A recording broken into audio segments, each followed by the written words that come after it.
아니에요? 집이 훨씬 더 따뜻하십니까? 우리 아버지 품에서 예배 드리는 거예요. 오늘은 저 히터도 끄지 않고 설교하려고 마음 먹고 올라왔어요. 2부 예배 때 좀 끄고 했더니 저 위에서 찬바람이 내려온다고. 성령의 따뜻한 바람이 내려와야 되는데 마귀의 찬바람이 내려와서 전부 다 얼어 죽을 것 같다고. 선생님들은 게다가 숫자도 많지 않은데 그런데 뜨거운 마음으로 예배를 드렸어요. 오늘 한번 제목 한번 따라서 해보겠어요. 하나님을 붙들고 삽시다. 하나님을 붙들고 살자. 이런 제목이에요. 이 아비멜렉이라고 하는 사람이 죽은 이후에도 하나님과 이스라엘 백성들 사이에 구원의 줄다리기는 계속되고 있었습니다. 아비멜렉이 누군지 알죠? 기드온의 서자, 종의 자식이었어요. 근데 이 사람은 사사인지 왕인지, 근데 이름의 뜻은 내 아버지는 왕이시다. 아마 기드온이 자기가 노년에 착각을 했던 모양입니다. 그는 왕이 아니었는데 자기가 마치 왕인 것처럼 착각을 했던 모양이에요.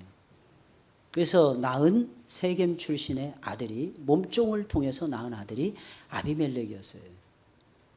게다가 수많은 아들들을 낳았어요. 70명인가요? 아들을 낳았어요. 무엇을 의미하는 것입니까? 타락했다네요. 타락했다. 선지자가 타락한 거예요. 하나님의 종이 타락한 거예요. 그러니 사사시대가 어두울 수밖에 해요.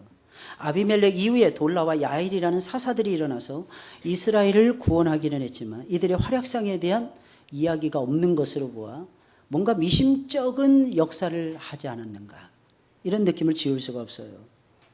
그러니 그들이 죽은 이후에는 이스라엘이 어떻게 되었겠습니까? 역시 기술되는 역사가 그다지 반가운 내용이 없어요. 오히려 이스라엘 백성들은 날이 갈수록 점점 죄를 더하고 있었고 결국에는 마침내는 하나님을 버리고야 말았습니다. 어떻게 하나님을 버릴 수가 있겠어요? 우리를 만드시고 우리를 사랑하시고 우리를 창조하시고 우리를 구원하시고 우리를 다스리시는 우리의 영원한 왕이신 하나님을 어찌 버릴 수가 있겠습니까? 게다가 이스라엘 백성은 특별한 사랑을 받았잖아요. 엄청난 은혜를 받았잖아요. 뭐 민족이 많아가지고 구원받은 것이 아니었어요. 세상에서 제일 지혜롭기 때문에 구원받은 것이 아니었어요. 금은보화를 잔뜩 가지고 하나님 앞에 나와서 하나님께 드려서 구원을 받은 것도 아니었어요. 하나님의 특별하신 사랑이 그들을 건져주셨던 겁니다. 그럼에도 불구하고 이스라엘 백성들은 사사들을 통해서, 하나님의 리더들을 통해서 계속해서 하나님의 구원의 축복을 가져다주고 그들의 삶을 이끌고 있었는데 그들은 오히려 하나님을 멀리하고 버리고야 말았던 것입니다. 오늘 본문 6절, 13절, 10절에 있는 말씀을 보니까 이스라엘이 하나님을 버렸다라고 진술하고 있어요. 그러나 우리는 이스라엘 백성들과는 완전히 정반대로 하나님을 붙들고 살아야 할 것입니다.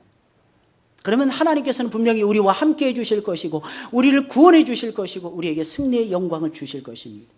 본장에서 제일 많이 나오는 단어가 구원이라고 하는 단어예요. 어떻게 보면 사사기 전체의 내용이 다 구원으로 얼룩져 있는지도 모르겠습니다. 하나님이 이스라엘 백성을 사랑하셨어요. 그래서 하나님이 행하신 역사가 무엇입니까? 구원이었어요.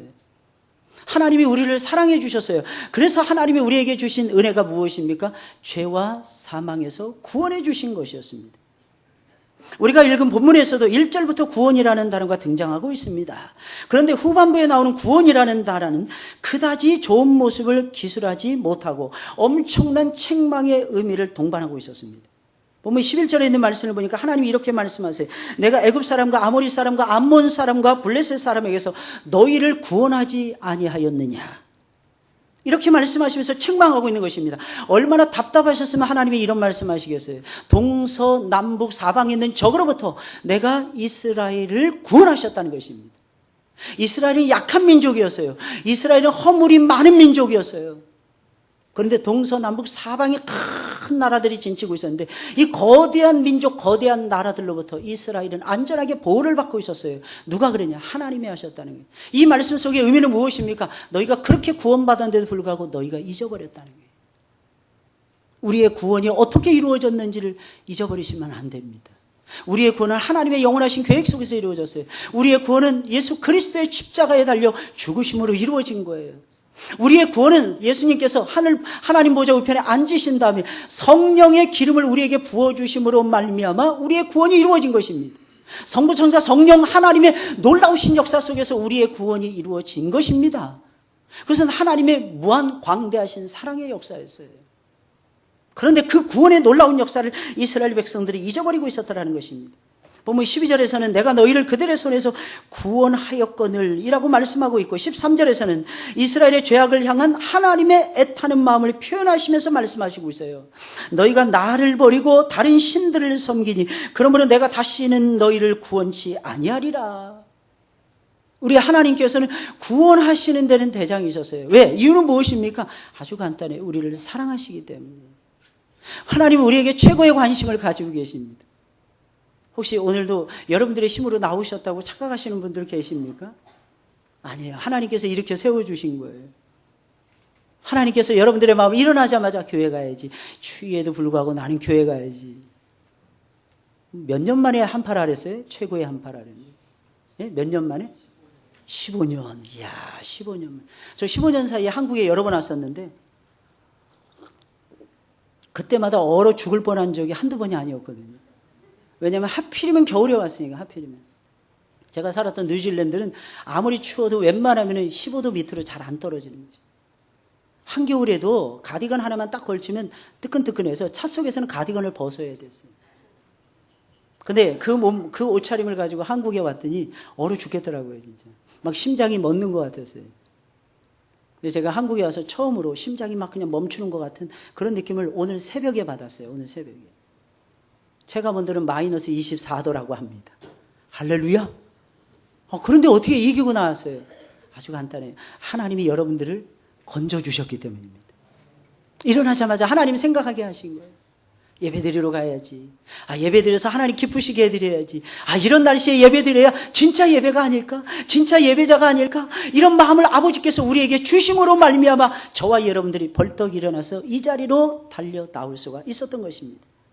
오늘 말씀 보세요. 너희가 나를 버리고 다른 신들을 섬기니 그러므로 내가 다시는 너희를 구원치 아니하리라.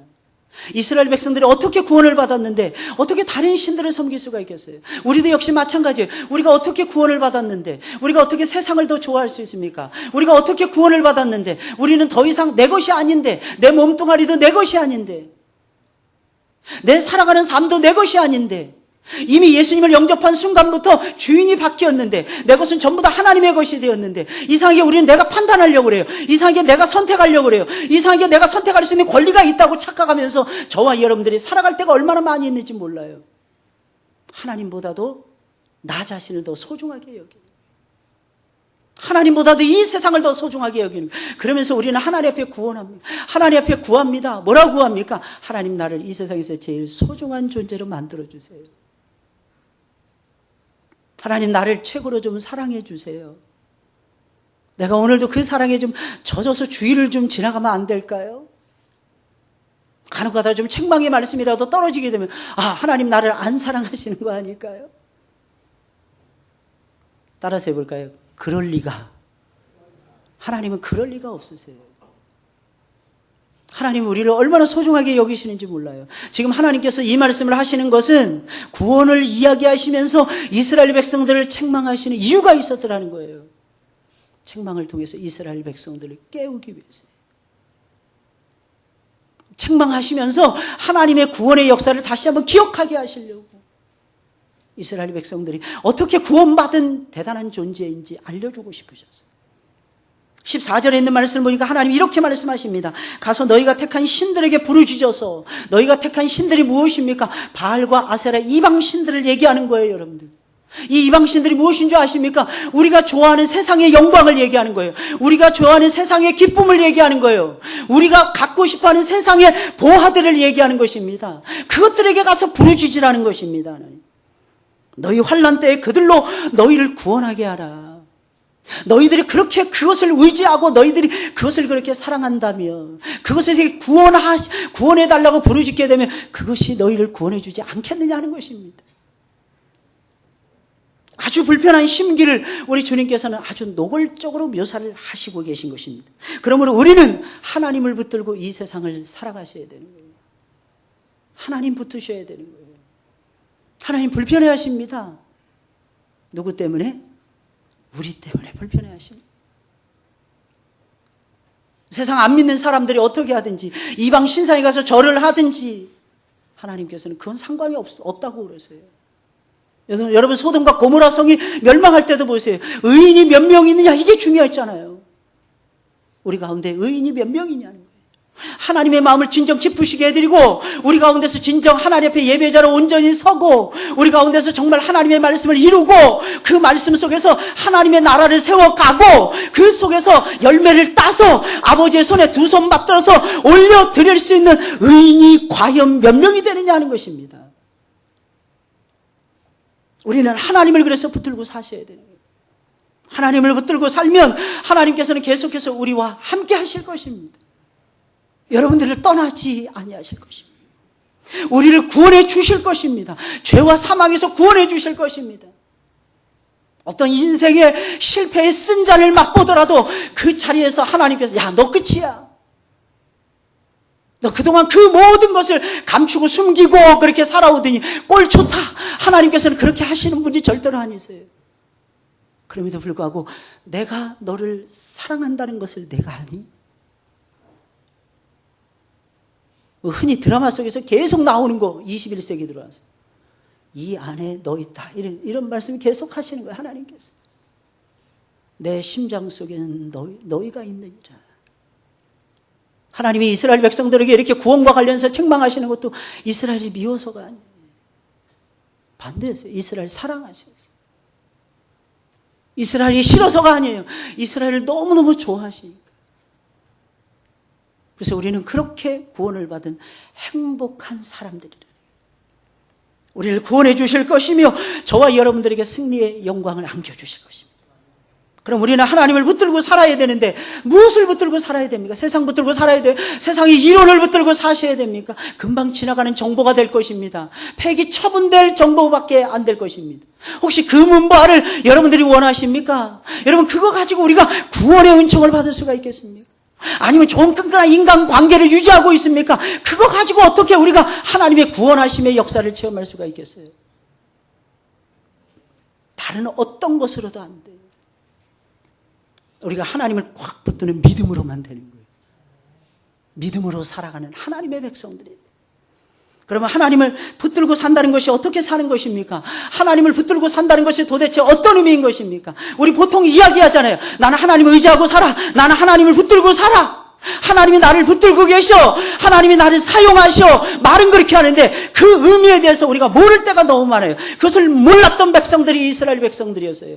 하나님이 실제로 그들을 붙들고 있었어요. 그들 역시 하나님을 붙들고 있었어요. 근데 하나님을 붙들고 산다는 의미가 도대체 무엇인지를 알지 못한 상태에서 하나님을 막연하게 붙들고 살아가고 있었다는 것입니다. 그러니까 속이 시원하지 않게 되는 거죠. 그러니 영혼의 만족이 없는 거죠. 그래서 삶의 기쁨과 즐거움과 평안을 놓쳐버리는 거죠.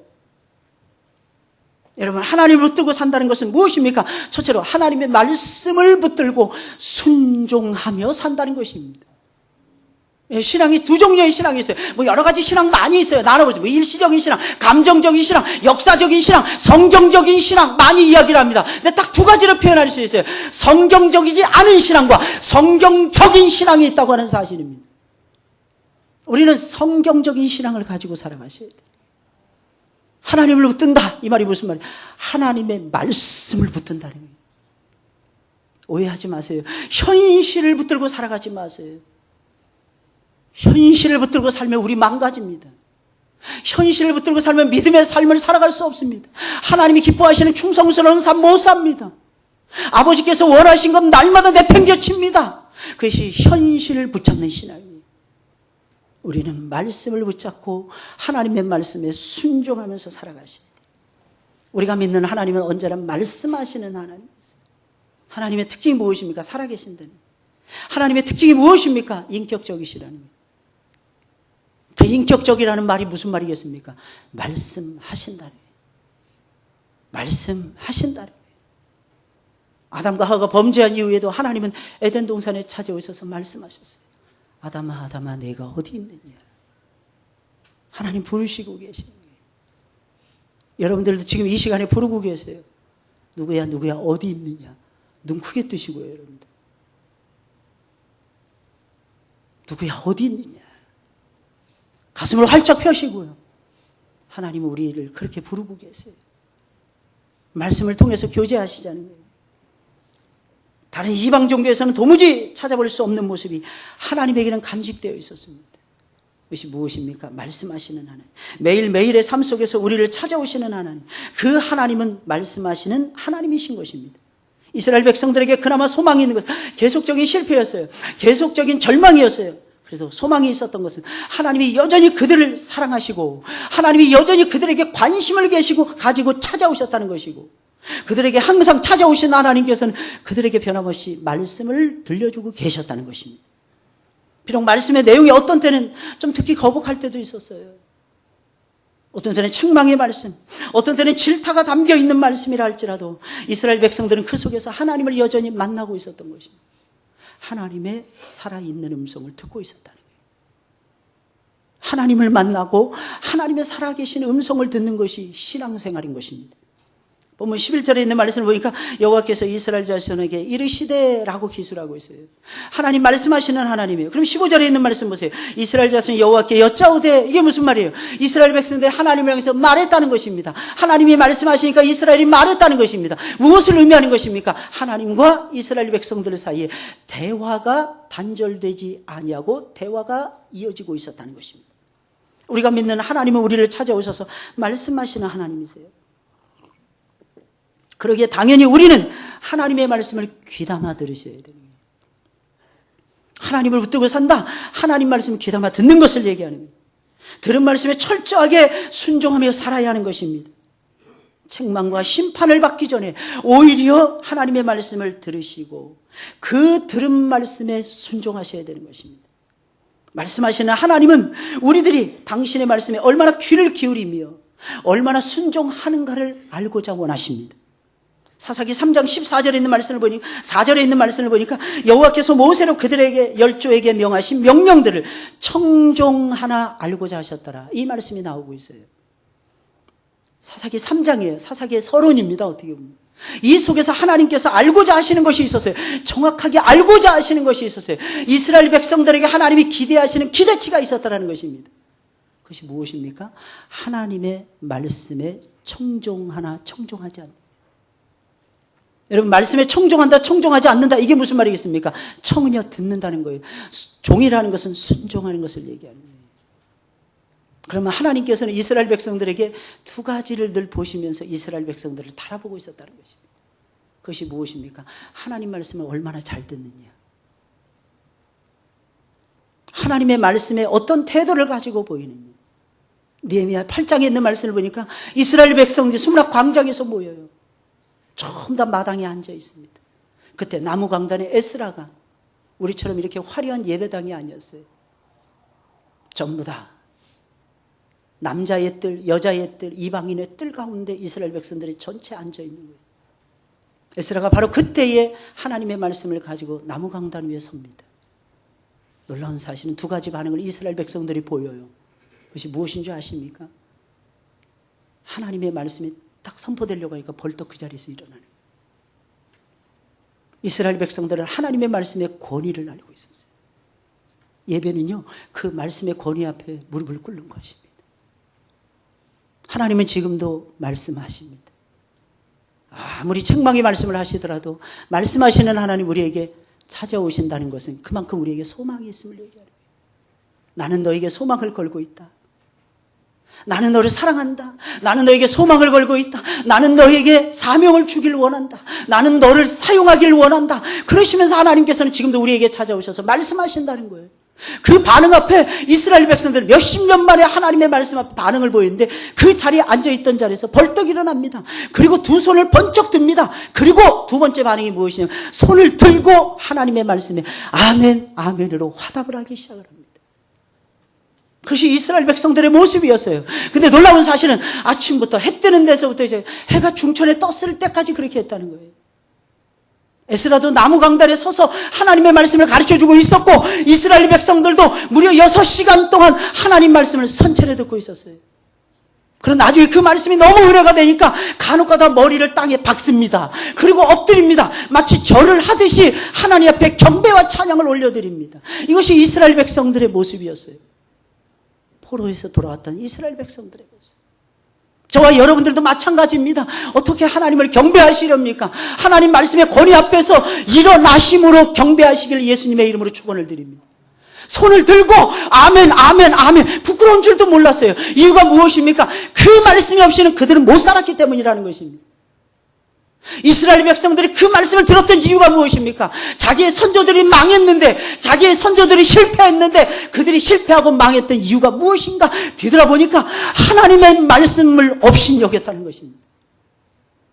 그래서 말씀 앞에 그들은 일어설 수밖에 없었던 것입니다. 게다가 알아듣지도 못했어요. 왜? 그들은 오랜 시간 동안 70년이 넘도록 남의 나라 땅에서 종되었던 시절을 보내고 있었어요. 다른 나라 말을 사용하고 있었어요. 근데 성경은 히브리어로 되어 있었어요. 그 말씀을 낭독하는데 아무도 알아듣지 못하고 좌우에 섰던 13명의 사람들과 레위의 말씀을 가르치는 자들만이 겨우 알아들었습니다. 근데 놀라운 사실은 이스라엘 백성들은요, 손 들고 아멘 했다는 거예요.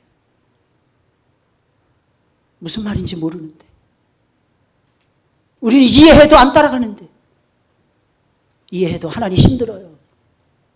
내 현실과 내 처지에 안 맞는 말씀입니다. 기억하셔야 됩니다. 신앙은 단 한 번도 우리의 처지와 현실에 맞은 적이 없었어요. 여러분들 한번 생각해 보세요. 갈대아 우르를 버리고 가나안 땅으로 가라. 75세 노인에게 이게 할 말입니까? 우리가 이민 갔다가도 다시 돌아와야 되는 시기가 75세예요. 근데 아브라함은 거기에 순종하잖아요. 내 독자 이삭을 내게 바치라. 창세기 22장에 나오는 내용이에요. 그 생떼 같은 자식을 어찌 하나님 앞에 드릴 수가 있겠어요? 아버지, 불과 나무는 여기 있는데 번제할 어린 양은 어디 있나이까? 여러분, 그때 아브라함의 심정이 어떠했겠어요? 아브라함의 마음이. 하나님이 준비하실 것입니다. 그게 누구였어요? 자기 아들 이삭이었어요. 여리고 성 앞에 여호수아만 칼 들고 있었어요. 이스라엘이 60만 대군이라고 했지만 사실은 소군이었어요. 왜? 한 번도 싸워본 적 없고 싸워서 이겨본 적도 없고. 그런데 그들을 통해서 여리고 성을 무너뜨리겠다는 거예요, 하나님이. 하루에 한 번씩 돌아. 마지막 7째 날에 7바퀴 돌고 함성을 질러. 이게 가당치는 내용이겠습니까? 다윗의 시대에 다윗은 마찬가지였어요. 적이 막 몰려옵니다. 다윗은 기도합니다. 아버지, 내가 싸우러 가리까 말리까? 적이 몰려오고 있다니까요. 전쟁터에 나갑니다. 가라. 하나님, 내가 적이 바로 코앞에 있는 거예요. 다윗이 또 물어봅니다. 하나님, 내가 싸우리까 말리까? 이게 상상이 되겠습니까? 내가 뽕나무 마트를 지나갈 때에 그 사람 발자국 걷는 소리가 나면 일제히 치라. 하나님이 사인으로 주시는 거예요. 내가 너와 함께 하겠다. 내가 너로 하여금 이기게 만들 것이니라. 신앙은요, 단 한 번도 우리 이성에 맞아본 적이 없어요. 그런데 이상하게 우리는 하나님의 말씀 앞에서 내 이성에 안 맞는다고, 내 현실에 맞지 않는다고, 내 처지하고는 너무 동떨어진 말씀을 하나님께서 들려주신다고. 그러니 하나님이 역사하시는 그 역사하심을 맛볼 수가 없는 거예요. 신앙은요, 초월하는 말씀을 듣는 것입니다. 그리고 그 말씀에 기꺼이 순종하는 것입니다. 하나님의 최대 관심사가 무엇입니까? 내 말을 듣느냐, 이거예요. 하나님의 최고의 관심사가 무엇입니까? 내 말에 순종하느냐, 이것입니다. 정말 지혜가 있고 능력이 있는 그리스도인들이 되기를 원하십니까? 흔들리는 세상 속에서 흔들리지 않는 인생을 살기를 원하십니까? 당당하게 세상을 향해서 나아가고 오히려 세상을 호령을 하고 이렇게 사는 거야. 하나님의 사람들은 이렇게 살고 있노라 외칠 수 있는 권능 있는 그리스도인의 삶을 살기를 원하십니까? 그러면 기억하셔야 돼요. 하나님의 말씀을 들으셔야 됩니다. 하나님의 말씀에 절거지셔야 됩니다. 하나님의 말씀 속에 푹 담겨지셔야 됩니다. 그 사람은 어디를 가든지 형통할 것입니다. 여호수아에게 하나님 말씀하셨잖아요. 내 입에다가 내 율법을 둘 텐데 그 율법이 내 입에서 떠나지 아니하면 내가 어디를 가든지 형통하리라 그랬어요. 내가 어디로 가든지 내가 너와 함께 할 것이며 내가 어디로 가든지 형통할 것입니다. 우리는 성도들은요, 말씀을 듣고 말씀의 권능을 체험하는 하나님의 백성들인 것입니다. 순종해야 역사가 일어나요. 순종해야 말씀 앞에, 말씀을 잘 들어야 하나님의 은총이 깃들어지는 것이고, 하나님 말씀에 순종해야 하나님의 놀라우신 역사가 나타나게 되는 것입니다. 둘째로, 하나님을 붙들고 산다는 것은 하나님의 긍휼을 붙들고 기도하며 산다는 것입니다. 잘 들어보세요. 하나님을 붙들고, 하나님의 첫째는 말씀을 붙들고 순종하며 사는 거예요. 두 번째, 말씀을 붙들고 순종하는 사람들은 기도하지 않을 수가 없어요.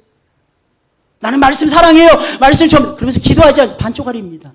그 사람은 능력을 체험하지 못합니다. 이유가 무엇입니까? 하나님은요, 말씀을 붙든다고 해서 역사를 주시는 것이 아니라 내가 나에게 나와서 기도해야 역사를 주신다고 하나님께서 그렇게 성경에 기록해 놓으셨기 때문이라는 것입니다.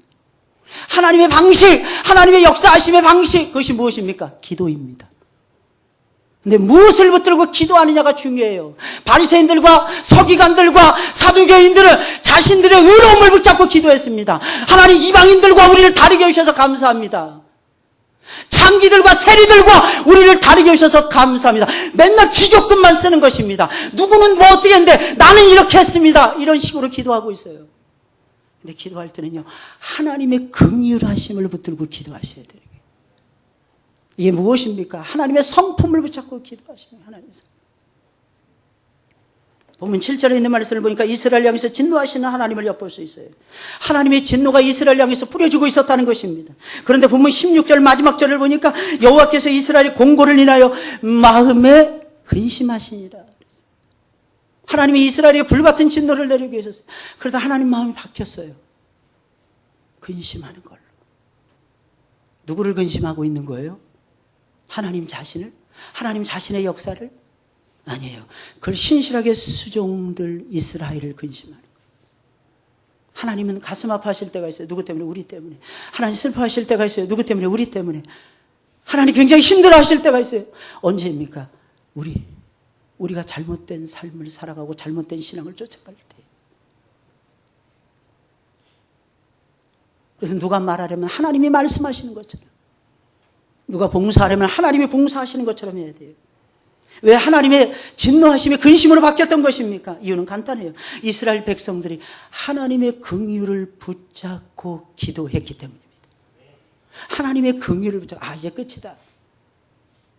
하나님이 손 놓기 전에는 안 끝나요. 내가 힘든 거지. 사실은 내가 능력이 모자란 거지, 내가 지혜가 없는 거지, 내가 힘이 딸린 거지, 내가 치료하는 은사를 못 받은 거지. 하나님 안에 그 모든 것이 다 들어있어요. 하나님만 바라보세요. 하나님만 붙드세요. 그러면 하나님의 긍휼하심만 붙드세요. 그러면 하나님께서 고쳐주십니다. 그러면 하나님께서 낫게 해주십니다. 그러면 하나님께서 열어주신다는 것입니다. 우리에게 소망이 있는 것은 간단해요. 우리가 믿는 하나님이 긍휼이 많으신 분이시기 때문에 그래요. 하나님 금방 진노하시다가도 우리가 울면서 회개하면서 하나님 고쳐주세요, 살려주세요 이렇게 기도하시잖아요. 하나님은 속이 없으세요? 그래? 하나님 얼굴이 금방 바뀌시네. 막 진노가 불같이 끓다가도 그래. 진작에 좀 그러지. 내가 너를 사랑한다고 말해줬잖아. 너 그거 못 믿었니? 근데 이제부터는 걱정하지 마라. 내가 돌봐줄 거야. 내가 해결해 줄 거야. 너 지금까지 실패했니? 걱정하지 마. 내가 내 성품을 붙잡고 있는데, 내가 내 마음을 아는데 내가 어찌 내 마음을 몰라줄 수 있겠니? 내 마음이 어떠하다는 걸 내가 누구보다도 잘 안단다. 그러면서 하나님께서 역사해 주신다는 것입니다. 이게 정말 놀랍지 않습니까, 여러분들? 그러니 우리는 하나님의 긍휼하심을 붙잡고 기도하셔야 되는 것입니다. 이 놀라운 진리를 알았기에 진노가 쏟아지는 중에도 이스라엘은 하나님의 긍휼을 붙잡고 울면서 나아가고 있었던 것입니다. 울면서 나아가고 있었어요. 그 내용이 본문 10절과 15절, 16절의 내용입니다. 이스라엘 자손이 10절입니다. 여호와께 부르짖어 가로되 우리가 우리 하나님을 버리고. 여러분, 이것은 이스라엘 백성들이 죽기보다도 힘든 고백이에요.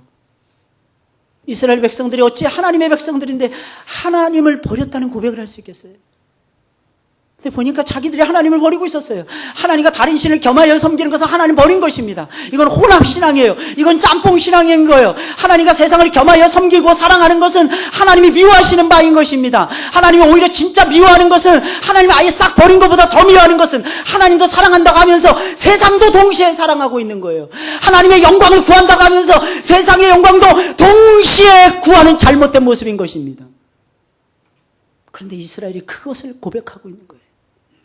우리가 하나님을 버렸습니다. 이스라엘 백성들의 마지막 남은 자존심. 우리는 그래도 하나님의 백성입니다. 우리는 그래도 하나님을 위해서 살고 있잖아요. 이것이 이스라엘 백성들의 마지막 자존심이었어요. 근데 그것까지 다 내려놓는 거예요.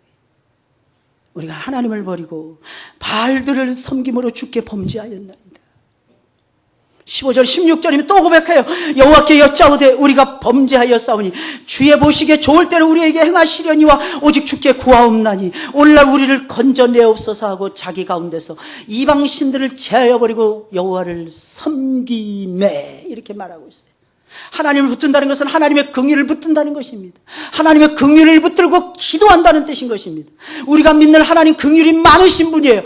어떠한 형편, 어떠한 사정, 어떠한 위치에 놓여져 있든지 간에 여러분들의 처지와 형편과 직분과 사명과 그런 걸 초월해서 하나님의 긍휼하심을 붙들고 하나님의 긍휼을 구하시기를 주의 이름으로 축원을 드립니다.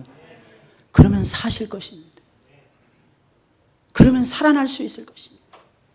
하나님의 인자가 많으신 분, 어떤 문제가 산더미처럼 쌓여 있더라도 하나님 앞에 나오세요.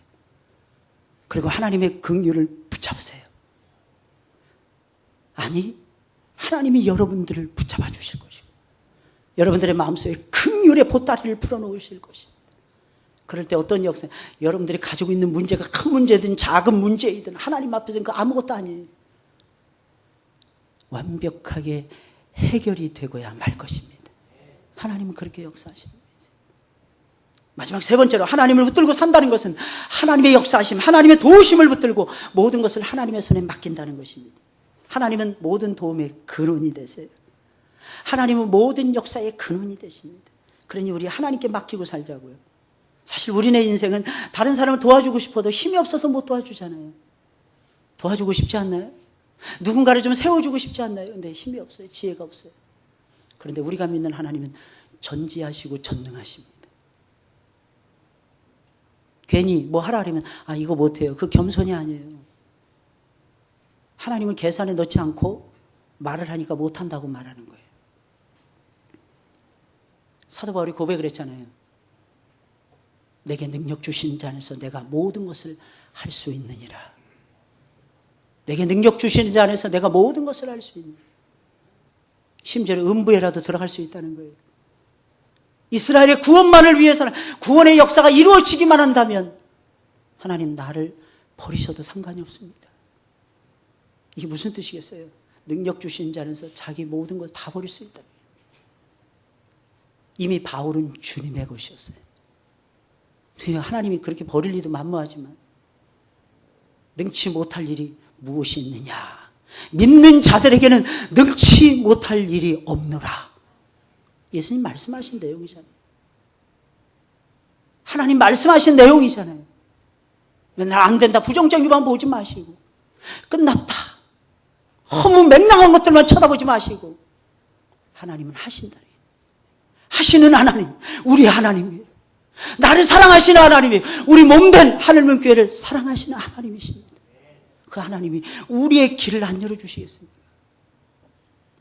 본문 7절에 있는 말씀을 보니까 여호와께서 이스라엘을 블레셋 사람과 암몬 자손의 손에 팔았다고 있으라고 했어요.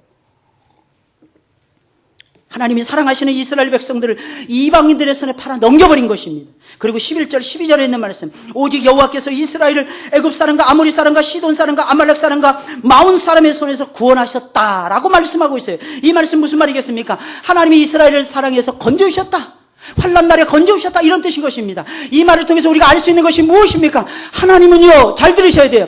하나님은 절대 주권의 하나님이십니다. 하나님은 팔기도 하시고, 하나님은 죽이기도 하시고, 하나님은 살리기도 하시고, 하나님은 건지기도 하시는 분이세요. 여러분들 믿으시길 예수님의 이름으로 축원을 드립니다. 하나님 건져주신대요. 이 하나님의 역사 앞에 여러분들 어떤 반응을 보여야 되겠습니까? 그냥 믿고 맡기셔야 돼요. 이 사실을 뒤늦게 깨달은 이스라엘 백성들은 15절에서 이렇게 고백을 합니다. 우리가 범죄하여 싸우니 주의 보시기에 좋은 대로 우리에게 행하소서. 이 말이 무슨 말이겠습니까? 우리 인생 자포자기 했으니 하나님 죽이니 살리니 알아서 해주세요, 이런 뜻인 것 같습니까? 아니에요. 하나님의 역사에 모든 것을 맡기겠다는 것입니다. 그 다음 구절을 읽어보면 알 수 있어요. 오직 주께 구하옵나니 오늘날 우리를 건져내옵소서. 이스라엘 백성들이 진짜 원하는 것이 무엇입니까? 구원하심의 역사였어요. 승리하심의 대역사였더라는 것입니다. 그러니 하나님, 우리를 주의 손에 모든 것을 다 맡기오니 하나님께서 우리로 하여금 구원해 주시고 하나님께서 우리로 하여금 승리케 하옵소서. 우리는 힘이 없습니다. 하나님의 역사하심만을 바라볼 뿐입니다. 할렐루야. 내 힘으로 사는 게 아니에요. 신앙도 마찬가지입니다. 신앙도 신앙에서 신앙으로 넘어가지만 기억하셔야 됩니다. 내 신앙 붙들고 예수님 따라가서는 안 돼요. 그렇게 해서는 실패합니다, 여러분들. 하나님 주신 선물이었죠. 믿음은 선물이라고 했으니까. 그러나 그 하나님이 주신 믿음이라는 선물을 붙잡고 살아가서는 절대로 안 됩니다.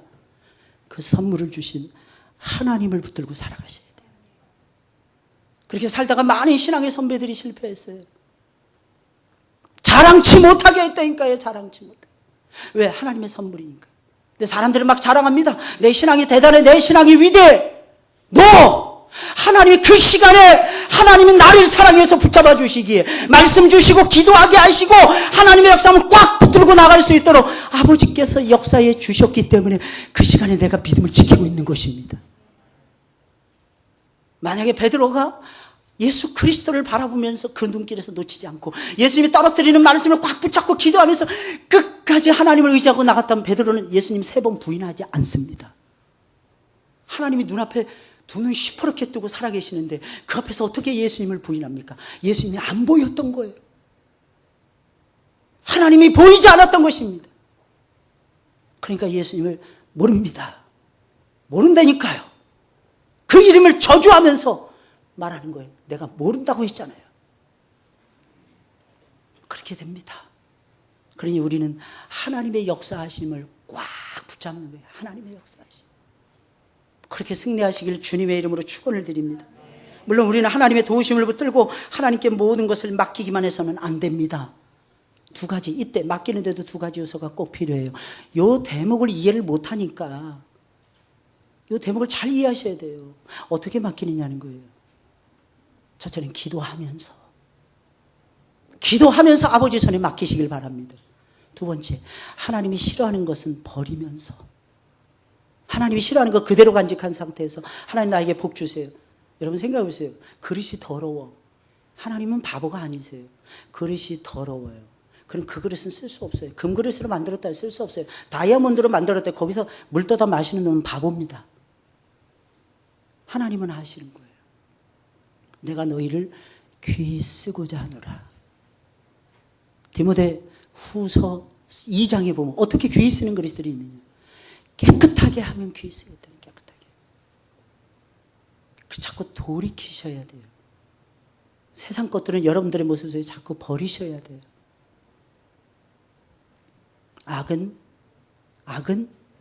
모양이라도 버리라 그랬어요. 이게 성령이 충만하고 말씀이 충만하고 기도하면서 늘 살잖아요. 그러면 악이 보입니다. 그러면 악을 버리게 됩니다. 안 보이니까 못 버리는 거거든요. 죄악을 버리시길 주의 이름으로 축원을 드립니다. 그러면서 하나님께로 돌아가요. 죄악은 버리는데 하나님께로 안 돌아가면 안 돼요. 버리고 돌아가야 돼요. 기도하면서 돌이키셔야 된다는 거예요.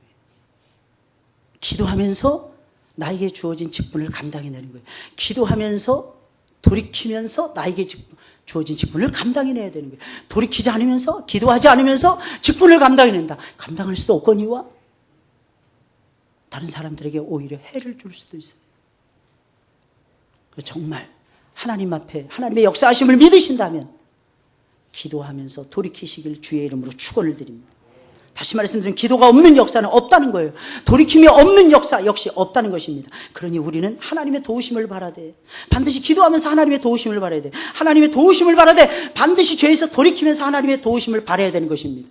그러면 하나님이 도와주십니다. 왜? 하나님은 우리를 도우시는 분이시라고 성경에 적혀 있으니까. 하나님 뭐 하시는 분이라고요? 나는 너를 도우시는 자라 그랬어요. 하나님의 도우심을 만끽하면서 살아가시길 주의 이름으로 축원을 드립니다. 지금까지 여러분들 어떻게 살아오셨습니까? 혹시 하나님의 말씀을 붙들고 여기까지 오셨습니까? 아주 잘 살아오신 것입니다. 하나님을 붙들고 여기까지 살아오셨습니까? 정말 잘 살아오신 것입니다.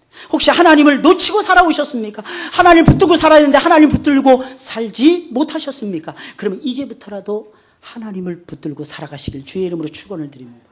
지금 우리가 어떤 자리에 있느냐 굉장히 중요하죠. 내가 어떤 직분을 맡고 있고 내가 어떤 자리에 있느냐 정말 중요합니다. 근데 그것보다 훨씬 더 중요한 것이 있어요.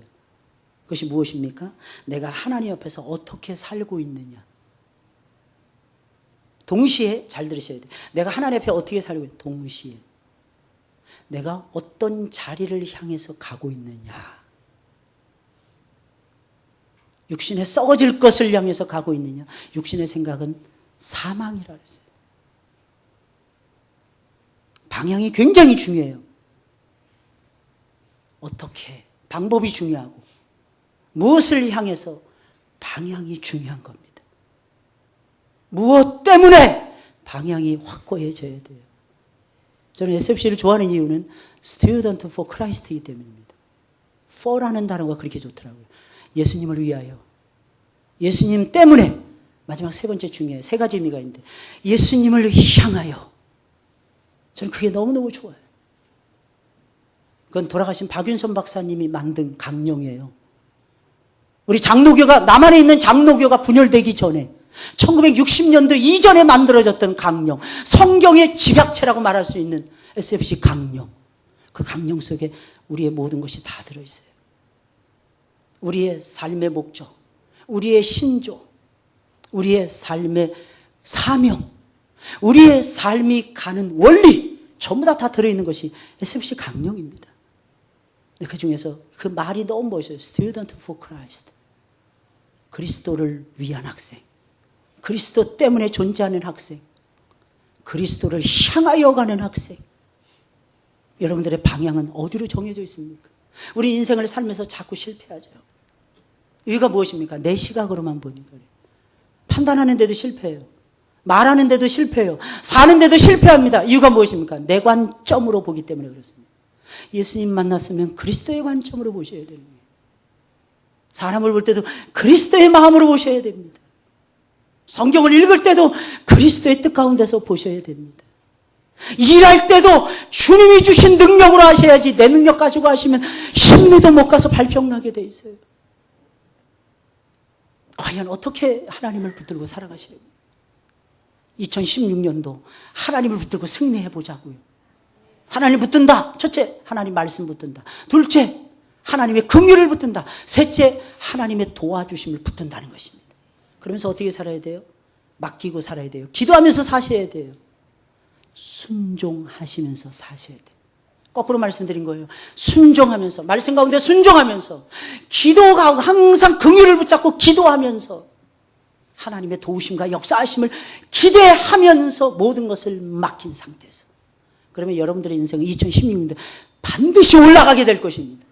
반드시 승리하고야 말 것입니다. 왜? 하나님의 약속이에요. 하나님의 약속. 약속은 분명하잖아요. 할렐루야. 이 약속 속에서 승리하시는 우리 모든 성도님들이 되시길 주님의 이름으로 간절히 축원을 드립니다.